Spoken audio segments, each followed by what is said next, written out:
कायद आज़म की मुनफरिद शख्सियत।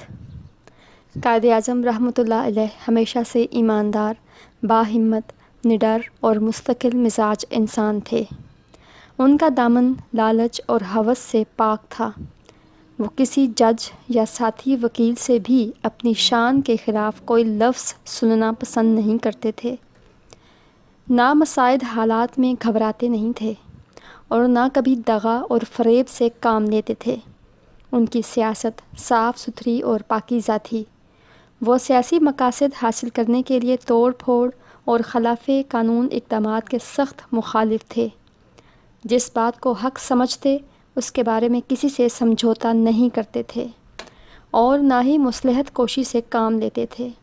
खुशपोशी का उन्हें बेहद शौक़ और सलीका था जो आखिर तक कायम रहा। हिंदुस्तान के कितने ही वायसरायों ने उनकी खुशपोशी की तारीफ़ की। उनकी ज़िंदगी के आखिरी चंद सालों में उनकी शोहरत बामे अरूज पर पहुंच गई थी। पाकिस्तान का क़याम उनका अजीम कारनामा है।